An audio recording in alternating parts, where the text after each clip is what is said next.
Hey there and welcome back to my YouTube channel. English can sometimes be a tricky language to understand, especially when it's spoken by native speakers at their natural pace. But fear not, I've got you covered with some useful tips and insights, so let's dive right in. One of the main reasons why you might struggle to understand native English speakers is because of their different pronunciation. English has a wide variety of accents and dialects, which often makes it quite challenging for language learners. However, guys, I don't want you to worry because with exposure and practice, you will become accustomed to all of those variations. So my main tip here is if you struggle with understanding different accents in English, different dialects, you should surround yourself with different accents. And that's exactly something that I always talk about. This kind of strategy is something that helped me improve my English a lot. You should focus on something you're not very good at. I remember the time when my listening skills were extremely bad. And what did I do? I decided to focus more on my listening skills. It's pretty simple. Of course, I know that sometimes you might feel a little bit shy or weird or embarrassed. But again, guys, to feel more confident, you should just watch more videos where people speak with different accents in English. And as always, I want to recommend a great tool to use. There is a YouTube channel called Jubilee, and they have this YouTube series called Middle Ground, where two different groups of people opposed in their beliefs try to come together empathetically and find middle ground. So I'm gonna play this video right now for you guys. It's titled Seniors versus Children, Middle Ground. The reason why I decided to choose this specific video is that people there have quite different accents, and also oftentimes for people it's hard to understand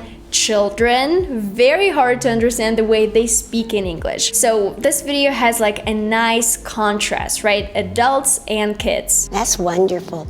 But what if they did not treat you nicely? See guys how she said treat you nicely. She didn't say treat you nicely. This is called connected speech. She connected treat and you. Treat you. And she added this quick ch sound. Well, they're still my family. I still gotta love them. That's right. I still gotta love them. This is an amazing example of just completely dropping some of the sounds. First of all, instead of saying I still have to love them, the girl said I still gotta, right? I think you guys know this. Instead of saying have to, in a lot of different situations, native speakers would just say gotta. I still gotta love them. So instead of saying love them, she said love them. And this is something that happens a lot in speaking. Many native speakers would say love them instead of love them. But again, saying love them is absolutely okay too. I am very fortunate. I've been married to this lovely woman for 63 years. Wow.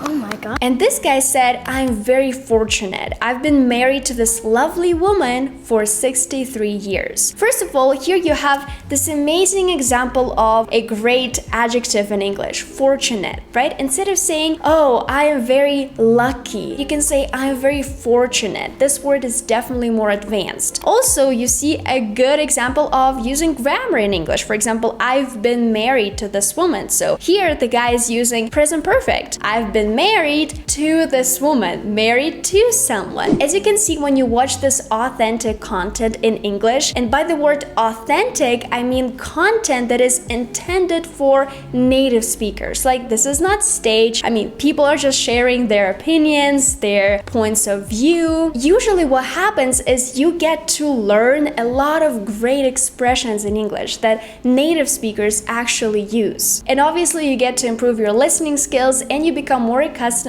to hearing different accents in English. The main takeaway from this tip is try to be intentional when you watch something. Don't just turn on a video and forget about it. It's important to be intentional, to pause the video, to maybe repeat some of the expressions or phrases and maybe even save some of them, because this is the best way to learn. The second reason why you might struggle understanding people in English is because of connected speech. Native speakers often speak at a faster pace because they use this concept called connected speech, where words basically blend together. I know that this can be quite overwhelming for English learners, and it can make you feel like you don't know anything about English. You feel like you can't understand anything. And guys, I hear you here, and there is a way for you to spin the situation around and actually start understanding native speakers when they use a lot of rules of connected speech. And the main tip here is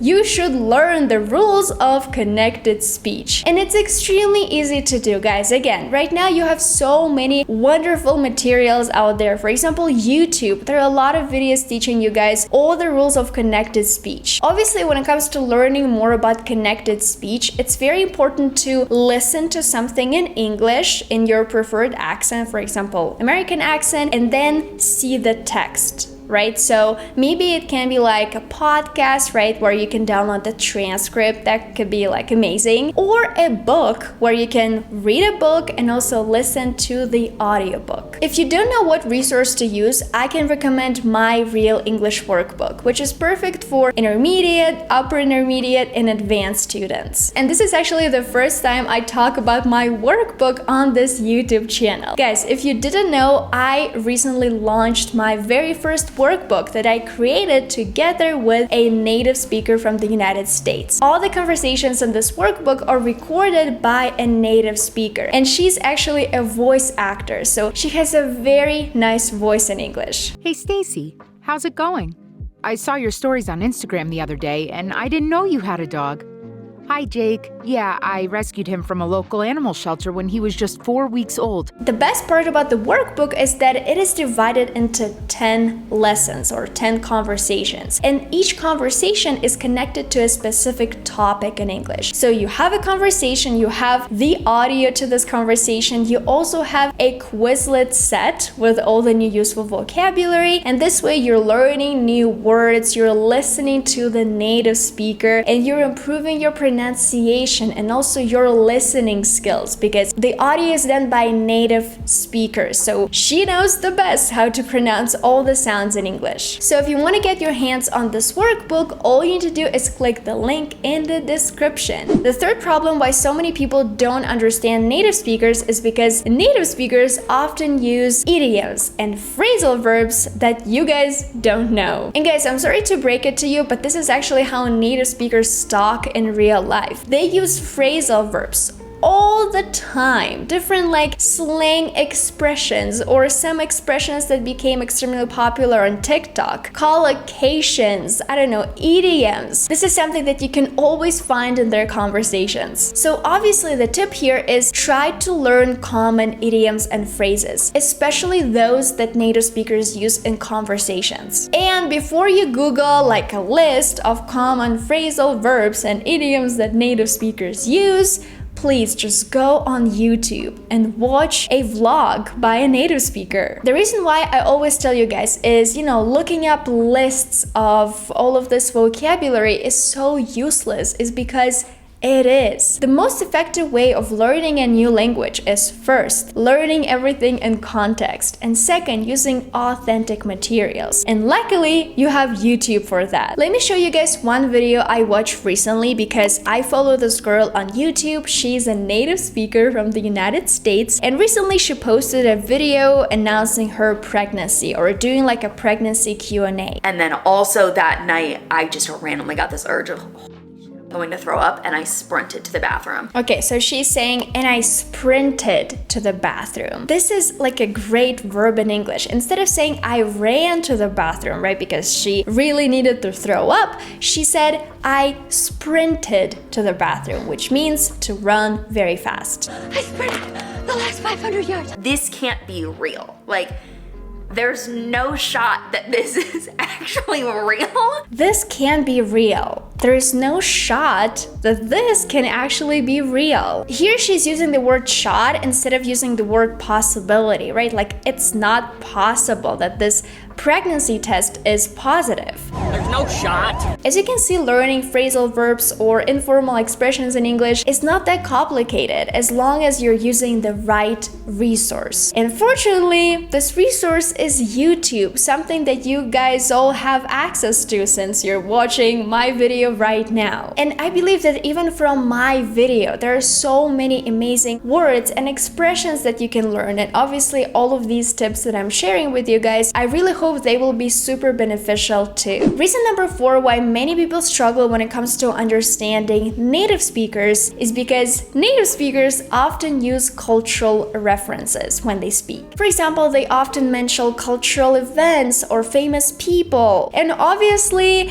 if you didn't grow up in this particular country, it will be a little bit challenging for you to understand all of those cultural references. So honestly, the best tip here, I guess, is you should become interested in this culture, right? If you're interested in the culture, then you will be motivated to learn more about it. Maybe you'll want to Google some like famous politicians, but not just Google them, but actually follow the news. If it's like a famous musician or an actor, again, follow their lives. Maybe follow them on Twitter, for example, or Instagram to keep up to date. And also recently I actually realized that one cool resource that you guys can use is stand-up shows. Usually when it's a stand-up show, the comedian uses a lot of cultural references, and at first it might be a little bit challenging for you guys to understand everything because understanding jokes in English is definitely on another level. However, if you want to improve your English and become more advanced, it is something you should be doing. There's a great comedian that I personally really like. His name is Jimmy O Yang, and you can watch his stand-up show on Netflix. And there are a lot of videos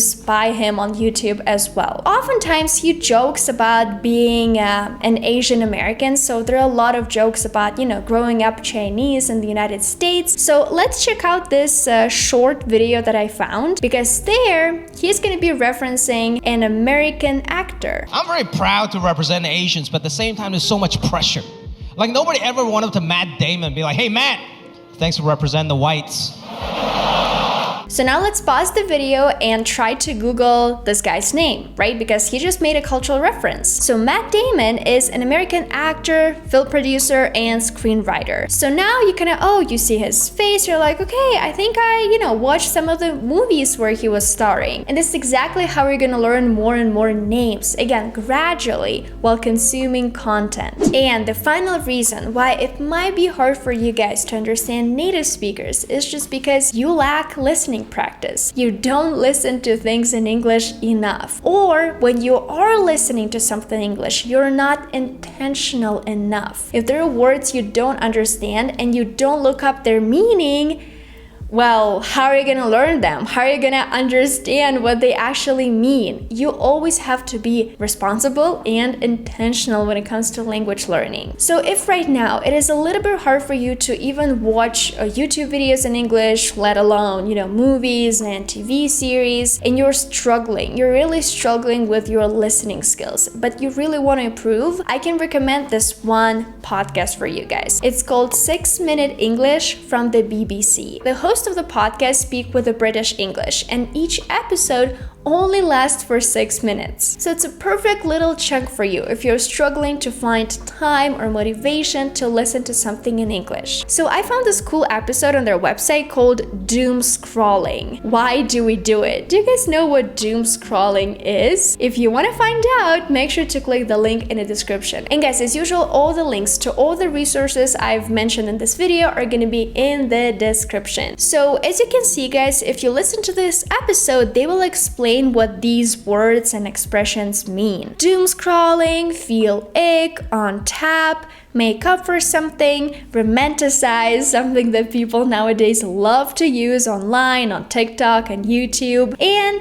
this cool idiom in English or a saying in English, what doesn't kill you makes you stronger. So yeah guys, I think it's gonna be it for this video. If I had to recommend just one resource, of course I would recommend my Real English workbook. Again, the link is in the description. I really hope now you feel more confident and you know that if you don't understand something in English, English, like if sometimes you don't understand native speakers, it's okay. It happens to all of us. If you want to continue watching more videos on my channel that can help you become advanced, make sure to click on this playlist. If you like this video, make sure to give it a thumbs up and subscribe to my channel. And I'll see you guys in my next video.